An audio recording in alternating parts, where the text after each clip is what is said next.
you own it. Let every mile bring a smile, yeah. Welcome back to the Road of Life podcast with Meredith and Craig. What have we got today, McKay? Oh, we've got a big episode this week. I actually think this episode is going to be a bit of a triggering episode for people. Yeah, why is that? A lot of us struggle to apologize.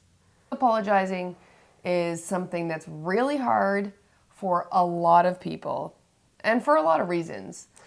But I think it's something that a lot of us struggle with. And so let's unpack in this episode why we struggle, how not to struggle, and why it's so important in your relationship. So for this episode, if you're someone who struggles to apologize, like me, or someone who's married to someone who struggles to apologize, like Craig, this might be a good episode for you. Yeah, so if you've ever had an argument with someone and you just want them to say, I'm sorry.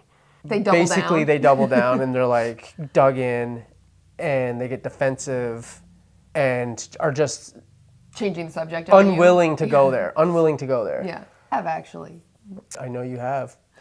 And, it's funny because I notice it happens so early in life too, and I didn't realize this until more recently hanging out with our nieces and nephews. I see it in them already. Kids who, they'll do something to their brother and it's mean, it's not nice, and you call it out and you have them apologize and they just cannot do it. Will not do it. For sure. I have the best example of this actually.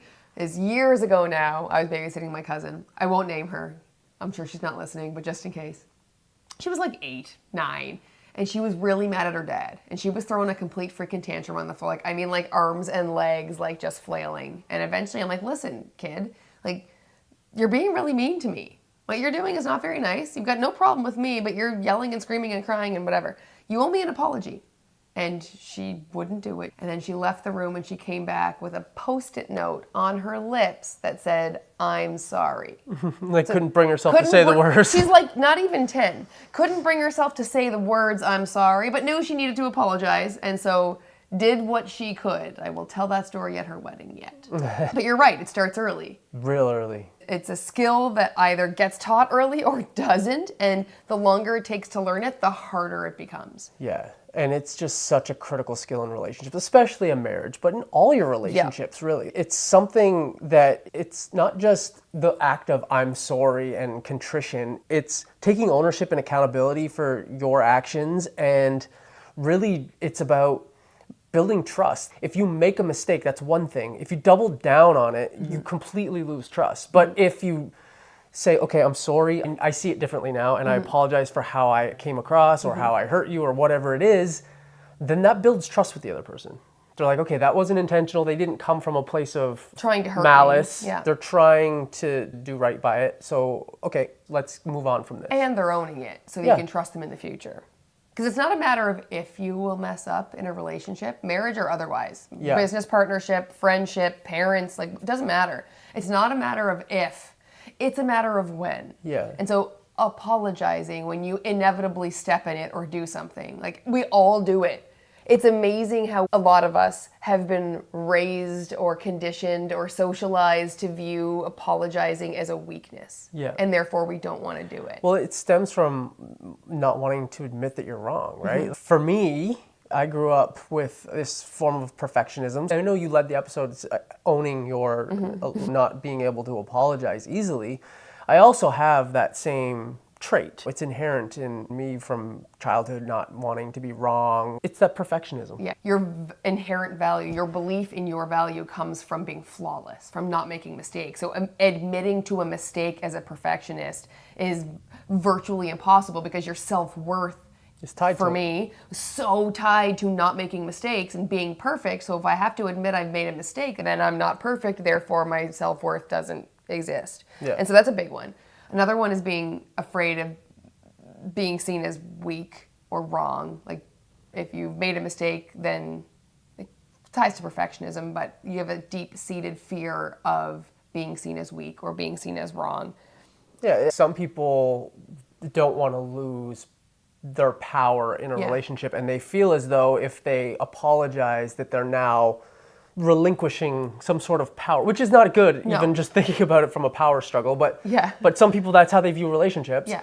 And they view it as they're losing power, and so they're not willing to go to a place where they're seen as quote unquote weaker. Right. Or mistakes are tied to shame. Yep. Like they're making a mistake brings shame when mistakes are inevitable. Like we'll never not make mistakes. Like, tying mistakes to shame is setting yourself up for failure because we all make mistakes like literally almost every single day.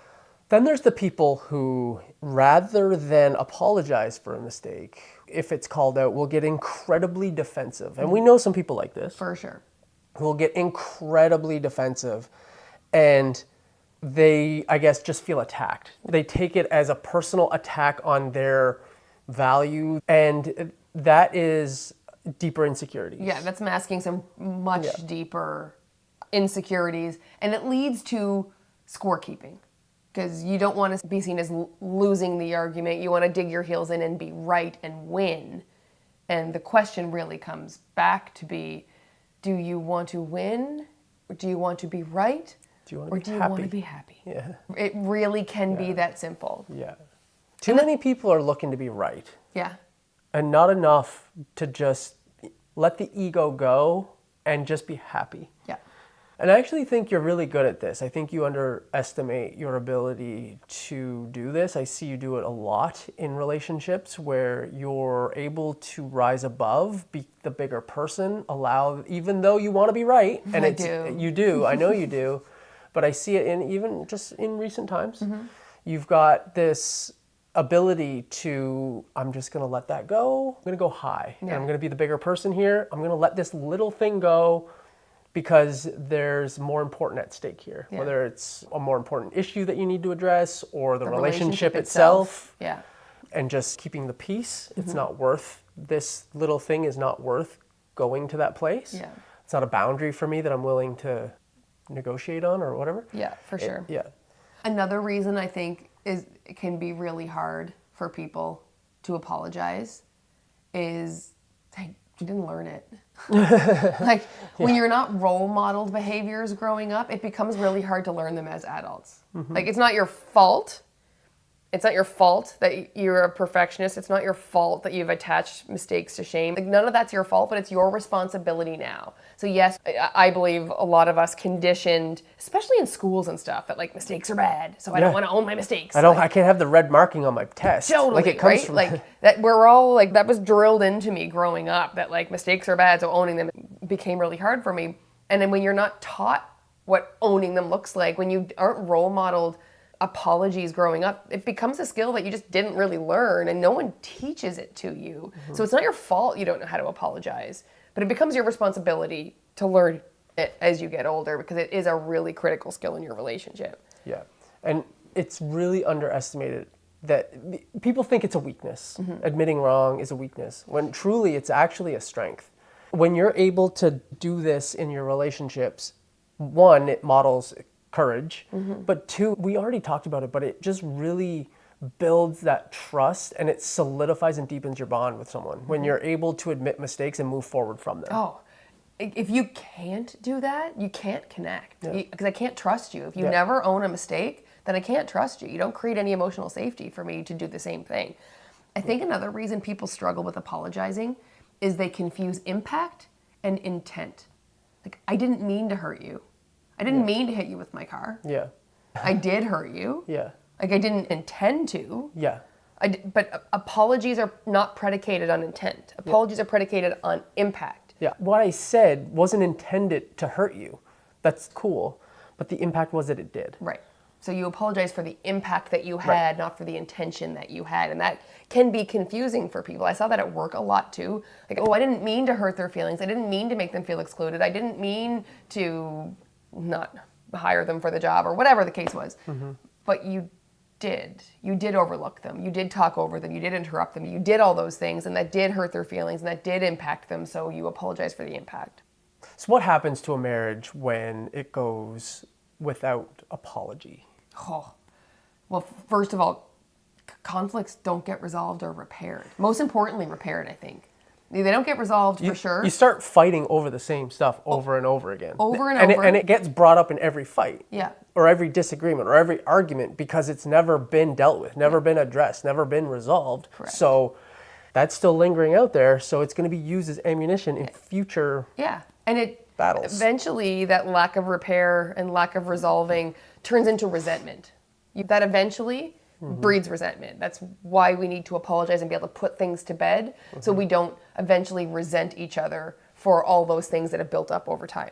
And which also leads to an erosion of trust. Correct. And when you don't have trust and you can't trust your person in a relationship, you can't have a solid relationship without trust. Correct. And so the lack of apologizing erodes trust, which just by default, it is eroding your relationship. It will not be able to survive. It's that critical. I don't think people understand how critical this is. I agree. Another thing that contributes to that is not feeling like emotions have been validated, not feeling like you've been heard. When you've been impacted by something, when I've been impacted by something you said something that hurt my feelings. If you don't apologize for that, you've invalidated the fact that my feelings were hurt. The fact that I've been hurt doesn't matter, again, because you confuse intent and impact. Not you, but you, the royal you. When you confuse intent and impact and don't apologize for your impact, then I feel invalidated, like my feelings don't matter because you've not addressed the fact that you hurt my feelings because my feelings shouldn't have been hurt, is what the message I get, because you didn't mean to. So because you didn't mean to hurt my feelings don't matter, therefore you're not apologizing for them. So when you don't apologize, you invalidate the other person's feelings, and that leaves them feeling unseen and unheard, unappreciated, resentment, not safe.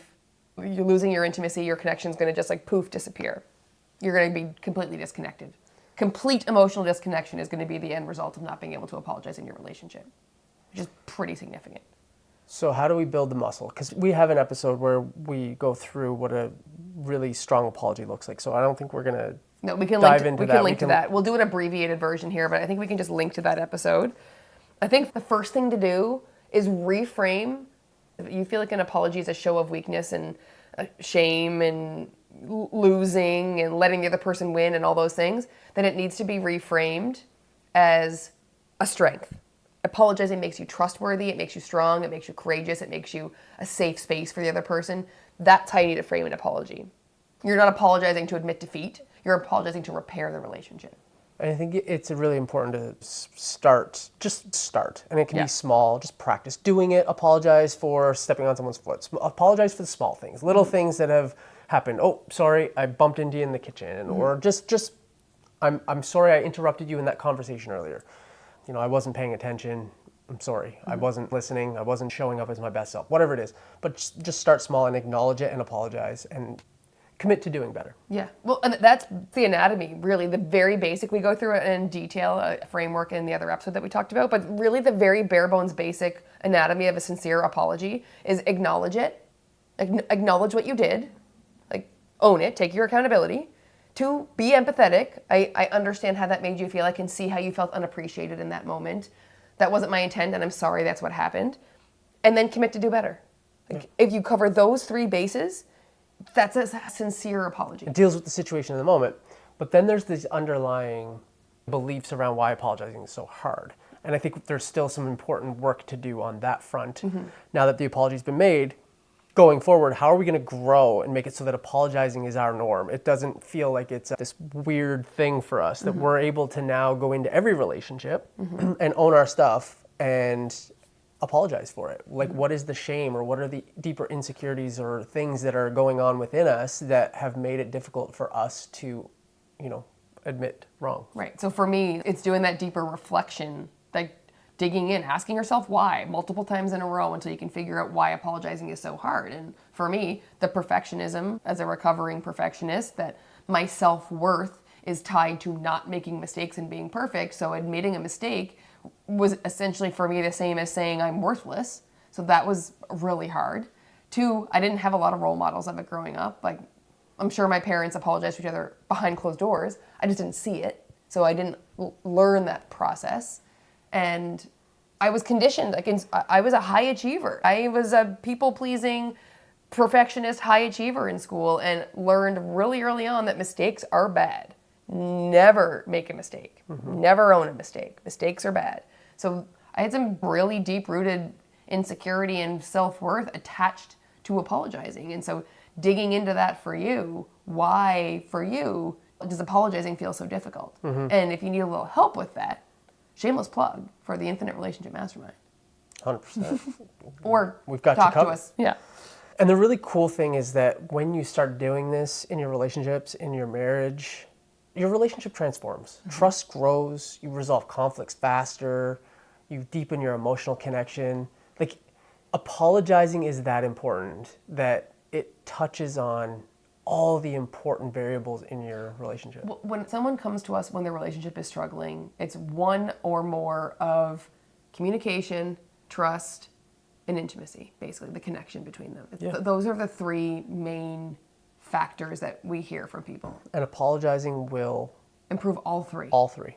So it's that important. It's a critical skill. And I remember in our relationship one day, it blew my mind how easily you apologize because it was such a struggle for me. But the day we went for the run, remember, and we got in a little tiff about where to park. Do you remember? No? Over here? Yeah, vaguely. And we left and went for the run, and we run at different paces, so we weren't running together. But partway through the run, I got my AirPods sent me a message that you sent me an apology. On the run, you texted me an apology, like literally while you were running, and I got it while I was running. And like that was new for me. Like that was not something I'd ever experienced before. Yeah, and it's not easy. Like, I'm not saying that it's like it comes naturally and it's easy, but I find for me personally, when there's something that's out there in a relationship, it just sucks. It's just a weird feeling. Like, I don't want that feeling. And so I know that I played a part in that. And so I'm just going to own it and just apologize for my part and just put that in the past. Because, like, I don't want the icky feelings that come with it. I just want to get past it and move on. And, like, I know that I wasn't my best self. The other person wasn't their best self. So let's just address it and get beyond it and move forward. Because life's too short to be dealing with stuff like that. Especially small things like that. Like, it's like, we're going to carry this argument over a parking spot or where to park or whatever. I don't even remember now what specifically it was, but like, what we're going to carry that forward? No. Like, we've got way too many important things to focus on. That's not one of them. Yeah. So I think that illustrates two things. One is how quickly an apology can work. When you're just willing to own your shit and move on, it happens quickly. Like, you can put that in the rear view virtually immediately. And the second thing I forgot, I can't remember. It'll come to you. Put it in the show notes. Yeah, I guess. I think it's also about apologize for your stuff. Like you said, I had part of that. I owned it. I just moved on. Your partner may also owe you an apology, but that's irrelevant. And it's about the 200% marriage mindset, right? Like, you are responsible for 100% of your marriage. So if a situation has arisen and you are arguing about something or disconnected about something, you played a part in that, whatever it was. So just own it and apologize for it. And when you do, it makes it a lot easier for the other person to also own it and apologize. Maybe they're not as far along the apology, whatever the comfort scale. Yeah, the scale is you. And so by you doing that, being courageous and leading, the other person comes along. So like, if we all stop avoiding the hard stuff, like apologizing isn't easy, but it's one of those uncomfortable things that everything you want's on the other side of that discomfort. So if you're willing to lean into that little bit of hardness and be a little bit courageous and be a little bit brave and take that uncomfortable step of apologizing, even if you feel like you're still owed an apology, just take the step and own your own stuff, make that apology, everything gets easier. So, what are we going to challenge them with this week? What's one thing you're going to take from this episode? Are you going to apologize for something that's been hanging out there? Are you going to do some reflection on why apologizing is hard for you? What's the one thing you're going to take from this episode and actually implement this week? Because we love a nice chit chat, but we got to take some action from it. So think about it and commit to one thing that you're going to do. And then share this episode with your friend, with your mom, with your spouse, with your kid, with your business partner, with whoever it is, because we all need to be better at apologizing. It's a skill we all need. Before we wrap up, we just want to remind you about something really special we've created, the Infinite Relationship Mastermind. It's like a VIP backstage pass for anyone looking to level up any and all of the relationships in their life. And we're not just talking about the relationship with your spouse, though it does include that one. We're also talking about the relationships with yourself, your friends, your business partners, your family, all the important people in your life. This mastermind is for anyone ready to take all of their relationships to a whole new level. Whether you're thriving and you want to thrive even more, or you're feeling a little stuck and need some extra love and support. We host exclusive live courses. We create a safe, no judgment space where members can just open up and honestly just have a ton of fun connecting with other amazing people who are building stronger relationships. And to be honest, the transformations we've seen are incredible, and it's exactly why we do what we do. It fills our heart like nothing else. Now, we are super protective of this community because it is all about trust, love, and support. So it's not for everybody. But if this does sound like it might tickle your fancy, then check out the link in the show notes and reach out to us if you have any questions. We'd love to chat and see if it's a fit for you. And as always, thank you so much for being a part of our journey on the road of life. And remember, you've got this, and we're here to help you every step of the way. So we'll see you next week. Bye for now. Road of life, yes, you're on.